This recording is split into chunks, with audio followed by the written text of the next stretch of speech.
Hello and welcome to Art Show. I'm Craig Stover, and today I have with me Benjamin Lee Sperry. Hey, Benjamin, how are you? Hey, I'm doing all right. Thanks for having me on. Great to have you on the show. So, I wanted to start out by sharing a few images of yours so people get an idea of the kind of work that you do. So, I went on your site and I chose a few pieces. And this was the first piece that I saw that was, well, pieces that was sort of a standout piece. Can you tell me a little bit about this? Yeah, this is from a recent series that I just kind of refer to in my mind as the open screen series. I had been making images for a while with screen prints and using halftone separations, color separations, and really photographically generated stuff. Um, and at a certain point, it kind of coincided. I've been thinking about the idea of sort of like removing the image, but still using that process. And then I actually had a studio in Providence, Rhode Island, for a temporary studio during the summer when I was teaching in Boston at Mass Art. And I didn't have water in the studio, like hoses and stuff to spray out. Um, Hence the and clock screen. yeah, so it was kind of a perfect opportunity to be able to work with just a completely open and empty screen that, I stretch myself. I use, non-traditional fabric for it. It's not screen mesh. And I started working with just hand applied resist of like masking tape.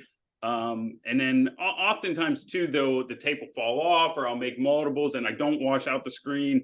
I just sort of let it dry in there and then pick up with the next print.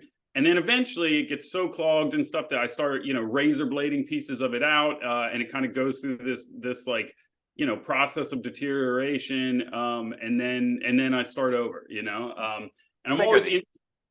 What's that? How big are these? I think there's 72 by 54 each or so. They're pretty good size, Yeah. um, and yeah, they're pretty decent size, and I'm kind of always interested with these of how they kind of resemble photographs, or they have a lot of properties similar to having like emulsion on a page, things like that. But there's not like a discernible. There's no photographic image, inherently within the print. As soon as I saw these, I don't know if you're aware of the piece, but I immediately started thinking about Rauschenberg. He did a piece called Rebus. There was Rebus 1 and Rebus 2, and they're abstract expressionists, but they're almost identical. So that, the idea of that sort of played through.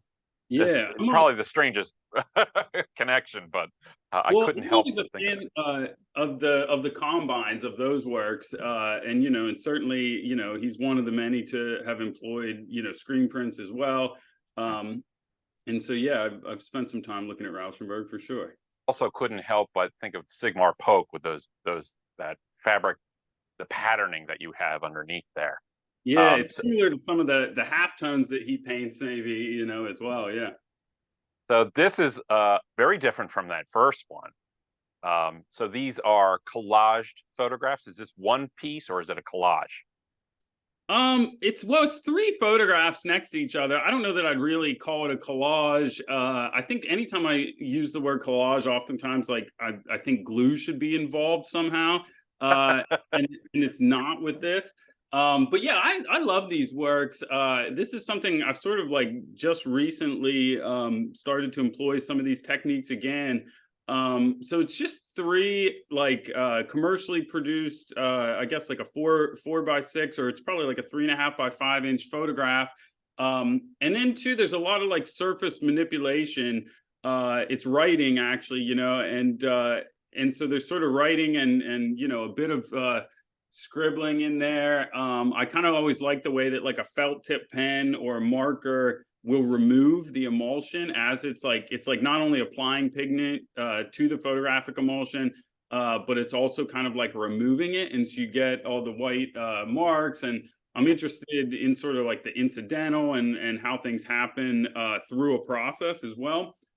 These are also these are smaller though, right? You haven't Very blown them up. small, yeah. So I don't know what the math is on that. So it's probably, if it's 3.5 wide, what is that? Like 13.5 inches, so yeah, it's very small.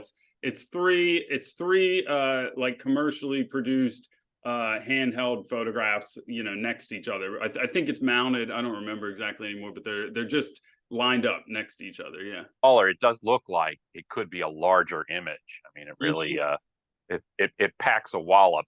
So I also wanted to talk about this because you do, from what I can discern, performance works as well. Is that correct, or am I way off base? Yeah, no, you are. I don't know that I like do tons and tons of them all the time or something. But I certainly do.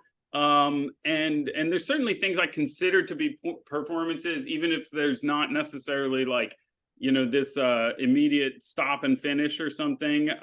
This was actually too when I was studying with Mir Gao at the School of Visual Arts, and he would really push me with that direction where I think there was a class. I think there's a class that he taught for other students. It was like an intro class, and I forget if I was TAing or I think I was doing like an independent study with him. And as part of it, he would require me to come to the class each week, his other class, so that there was sort of like, some upper level students in with this beginner class and kind of fuel that dialogue. And once he kind of challenged me, he said, well, for next week, like, I want you to do a performance at the start of class. And I kind of got really psyched up for it. And I did this one performance.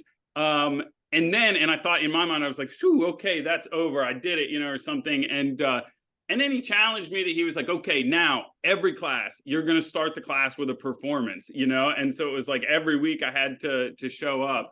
And this was this was one of them. So it was quite a while ago at the moment. But I've also kind of revisited some of these performances and have tried to like remake them, in another studio before, or in kind of thinking about that type of work again. Yeah.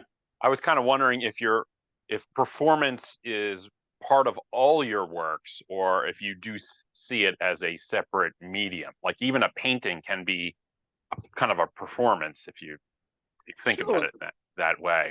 I didn't know how in-depth performance was for you. Well, I mean, I think that's an idea I've wrestled with for quite a while. I certainly know for a long time I was pushed to think about paintings and kind of everything I do as performance, and I sort of rejected it. I sort of rejected it with this notion of like, well, no, like when it's like this thing, maybe it's not. I definitely think as I grow and progress, I'm getting more interested in that idea, and I'm also aware that kind of it all plays together, and that sometimes the images come out of actions that could be considered performance. And also, I mean, nothing is ever really like totally done for me. I do kind of consider it done or at times, but like that's only until I change my mind about it later. And even there's notions of like, well, I mean, if you like this painting the way it is, like you should take it now and keep it, because leave it around long enough, like it's going to change based on, I mean, maybe I'll really truly want to work with the image again, or just based on like storage and stuff. And I've made some very big works recently, size wise, and a rule of mine is that like, well, they have to be able to break down, because if not, I don't know where to put them and I get tired of them. And so even, I made several like 8 or 9 foot paintings a few months back, and I moved them all with my little compact car because they're built to come off the stretchers, get rolled up. They run from like the tip of the front dash clear, out the trunk. But that's like, that changes them, of course, too. Yeah. Tell me about this picture. This one, so this is a screen print. This was one of the first like large series I produced. I was living in Oklahoma at the time. I had moved there with my wife on kind of a whim. That's actually her, featured in the photograph. And at that time, I mean, now a lot of it, is done, in Photoshop and stuff. But at that time, I was working with antique glass screens for creating halftone.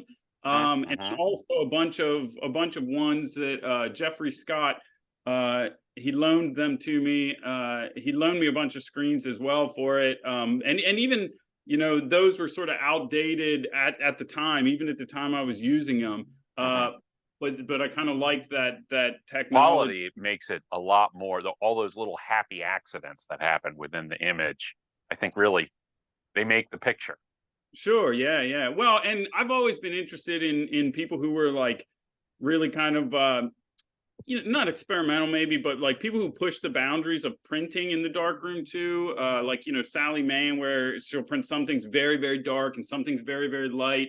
Mhm, And I've always really liked that kind of like on a technical level. mhm. I like how you're really sort of mixing all the mediums to get your vision out there. The idea that you can incorporate photography, screen printing, painting. You know, not all artists can successfully combine those, but it's a nice happy medium that you have here. And I assume this is you in your studio. Well, that was one of them. I'm not in there anymore. That was another temporary studio. I've had a bunch of temporary studios over the years. I kind of one of the early things I went to see, like before I think I was even in undergrad and stuff, was Don Casper at the Whitney Biennial.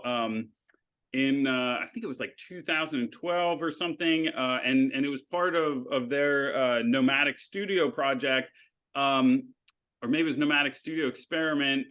But I got really interested in this idea of being able to kind of like pack it all up and move it. And so I do, I have during the pandemic, we bought a house in Pennsylvania, and I have a studio, here on the property up the hill. But I definitely, from time to time, whether it's for teaching or whether it's to, engage and do visits with some people that I'm interested in talking to. I sometimes set up. That was in Brooklyn, or like I said, the other last summer, 2 summers in a row now. I set up a studio in Providence. So I'm interested in that kind of mobile position in a way. You need a mobile studio too, I think. So I want to start where I often start, which is I want to talk about how you began as an artist. Was there a time in your life when art just sort of hit you, maybe as a young kid, like a first exposure to art or anything like that, that really sort of set you on your path? Yeah, I mean, I don't think I really got exposed to art until I was an adult, like until I was 18, and I went to community college. Mhm. Guys, Garrett Dorset or Jeffrey Scott, Ron Talbot, all introduced me to what I would call like, actual art. I think before that, I was just interested in a camera. I do remember getting like my first camera at a Christmas party at my uncle Daryl's house way back when I was a kid, and I shot like pictures of the floor all night, and people would say like, well, Ben, don't waste all your film. And even at that time, I kind of had this thought of like, why would they think that's a waste just because I'm like taking pictures of the floor? I Um, like that. but I So had no idea. I had no idea what like fine art was, I guess, or even just a lot of interesting things. Like I just had never been exposed to anything beyond like National Geographic, and so I went to school thinking I would take pictures of like bald eagles and stuff or something. And then instantly, I was introduced to like Robert Frank or Sally Mann, Larry Clark, and boom, it changed everything. still shoot on film? What's that? You still shoot on film? Not as much. I mean, I do sometimes, or I actually just started. I printed in a darkroom last, like it was 2 weeks ago, and I'm actually going to go later today. But that was the first time in years, and I gave away in a moment of stupidity. I even gave away like my whole rig. I had a whole darkroom setup. But then after like the third move where I hadn't used it and I hadn't set it up, I was like, I got to get rid of this. And we were moving into a 1 bedroom in Brooklyn. And so I gave it away. And now I'm slowly kind of recollecting. And I don't know, I think there's been enough distance where I'm interested in exploring it again. But I'm definitely not like a purist in that regard. I mean, I shoot with my phone all the time. I have this feeling right at the moment that like I lost photography completely because I have this thing in my pocket that makes a photograph, but it's not in my mind like really a camera. And yet, anytime I pick up any of the old cameras and stuff that I have, like they feel different based on like knowing that you have a phone in your pocket, and like they have changed even though they physically haven't changed at all. So I kind of feel like I'm in this process right now where like I want to find photography. I feel like it's lost to me anyhow. So I'm curious about your processes. Mhm. I'm curious to know like how much of your work is, say, planned out as opposed to maybe experimentation or play. Um, is it 100% one way or another? Is it a combination of both? It's definitely not 100%, but there is. I mean, there's a lot of play and a lot of experimentation. I was always sort of taught, at a early age in art school, to be a strong like post visualizer. Hmm. And I definitely generate things pretty intuitively, and then I have to go back and start to like look at it and make decisions. There's certainly a big editing process. But oftentimes, I mean, it evolves, it changes. I mean, the practice is always evolving, and I think it's really based on like what I need from it at the time, what the work kind of demands of me, and then certainly, I mean, situational things affected a lot. So size of the studio or what like is packed up in storage right now, Hmm. like I said, maybe having, not having water in the studio, or, I don't know. My studio right now, I mean, the only heat is like a wood stove. So it's definitely different. It's definitely different in the middle of January than it is, in the summertime or something. So all of those Work things. Yeah. when you're working on a piece, do you ever sketch out stuff, or is it mostly just you work straight on the piece itself? You keep a sketchbook? Not in the traditional sense, no. I mean, I do. I have like one time I sent all these small works on paper and photographs to my buddy Jeffrey. Like for years, I would send him at least two or three pieces a day and stuff through the mail. And I always considered that to be like drawings and sketches, even if they were made with like a copy machine or a Xerox or something, or an inkjet. So I don't keep a sketchbook in the traditional sense. I do. I mean, sometimes if I have ideas or something, I will jot that down or whatever. A lot of times, like by the time I do it, then or something like I don't remember what that idea was even, or like I'm trying to decipher it or something. But Uh-huh. occasionally, Well, occasionally I will kind of jot something out. I'm curious about your really the content of your work is what interests me because I think a lot of people don't necessarily focus on content. It's all about technique anymore. So I'm curious about where do you really, this is going to sound a little lame, where do you get your ideas from? Like what sparks your creativity? What gets you motivated? What gets you moving? Um, I feel like you maybe asked two different things there, but I'll try to answer it. I mean, I think in terms of ideas, I don't know that there's any like, method or something to it. I don't know. I walk a lot, or certainly, I get ideas in the shower, and I mean, things. I Well, that's guess. important to know because like sometimes artists will say, well, I read and it's literature that sparks my creativity or it's nature that does it. So Yeah. I was just No, curious. yeah, definitely not that. I mean, I do look at a lot of artwork, and I feel like that always, whether it's books, I love to get new books, or going and see it in person.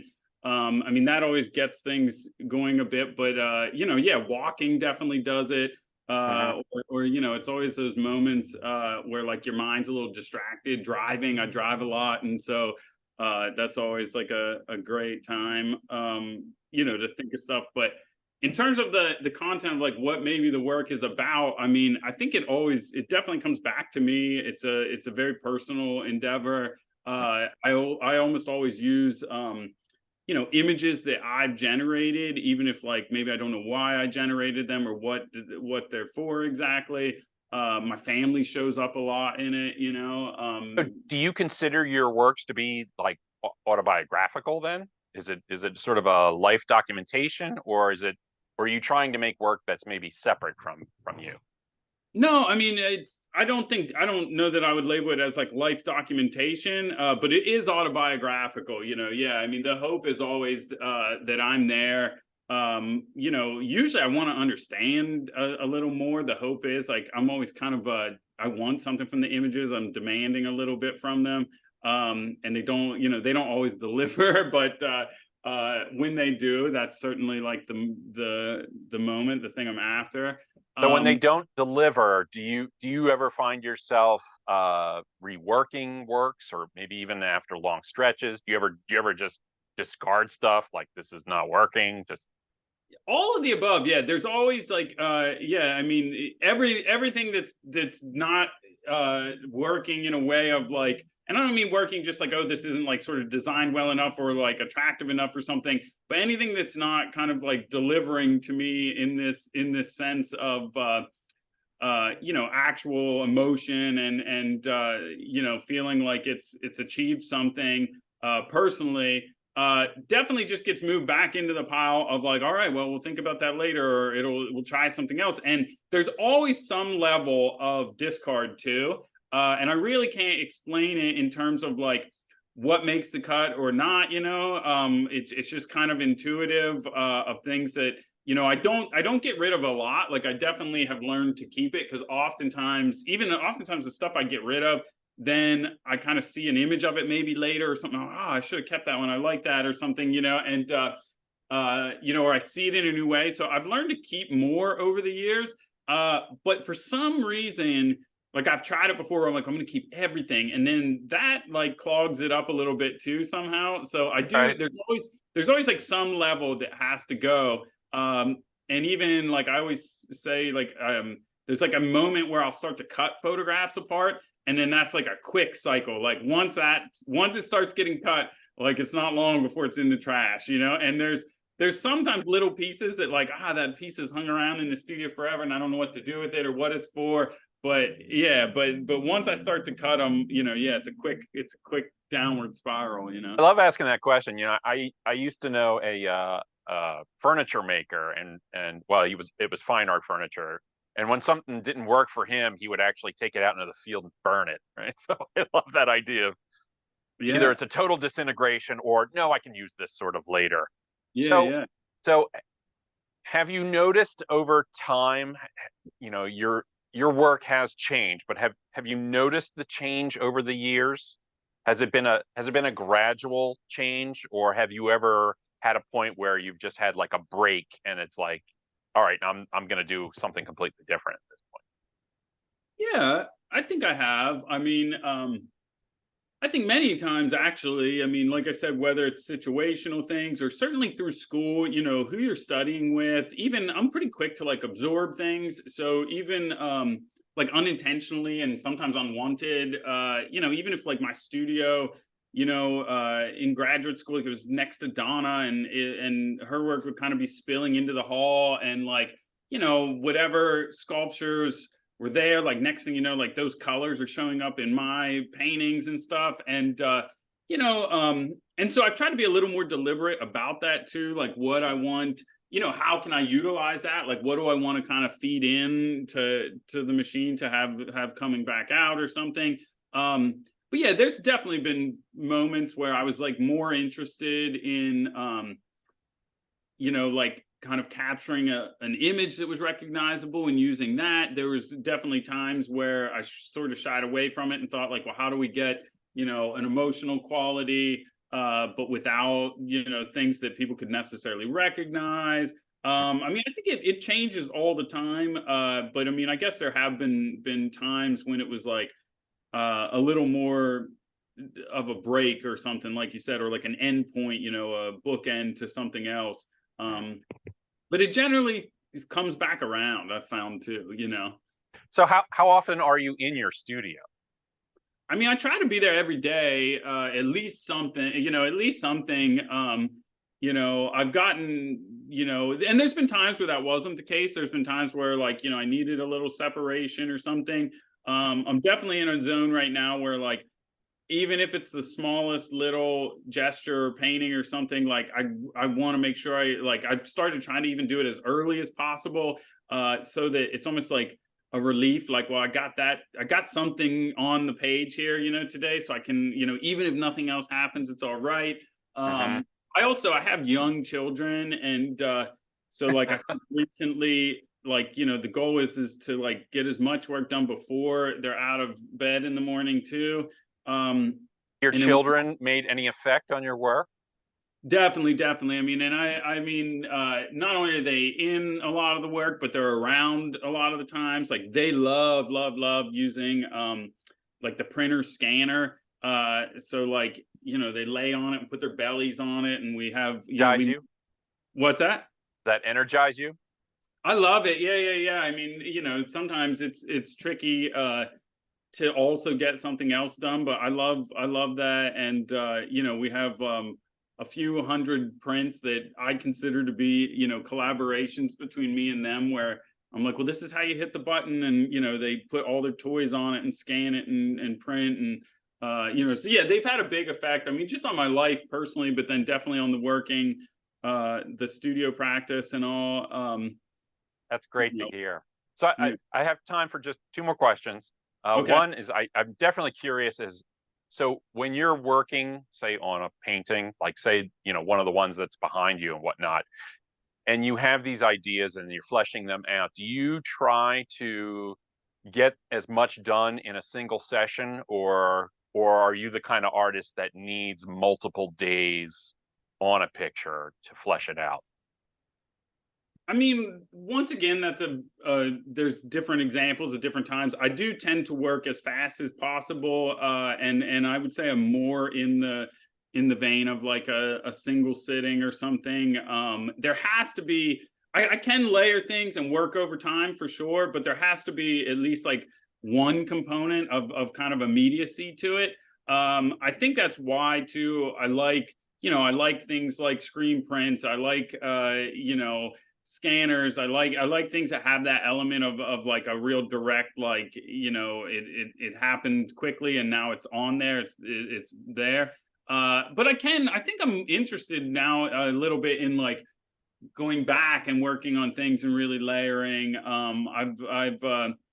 I've also started like to document pieces in progress, and then like print that out and make notes on it and think about it. Well, I'm really I'd love this documentation. I love the blue picture behind you, the big, tall, white one. I'm hoping to put that up on your site because I want to take a better look at that piece. okay. So, the final question I have for you, simple question I ask all the artists this: what does making art do for you? What does it do for me? Uh, I know what I think I want it to do. I don't know that it always does it. I always want it to like answer questions and solve problems for me. You know, I want to resolve some, you know, some issues, I guess, or something. I don't know that it always does that. Um, but that's like that's the goal. That's the hope. You know. That's perfect. Short and sweet, and it sort of does it. Well, Benjamin, I want to thank you so much for coming by today and talking to me. It was a real pleasure. I have some new insights on your work. Now I got to go back to your site and look at it again with some fresh eyes. I also want to thank everybody who tuned in today to ArtShow. We really appreciate you watching, liking, sharing, and subscribing. And if you have any questions for Benjamin, if you put them in the comment section, if we can't answer them, we'll pass them along to Benjamin. We love starting dialogues between artists and their audiences. So again, Benjamin, thank you very much for coming today. We really appreciate learning about you and your work. Yeah. Thanks so much for having me. Happy to be here. Bye-bye, everyone.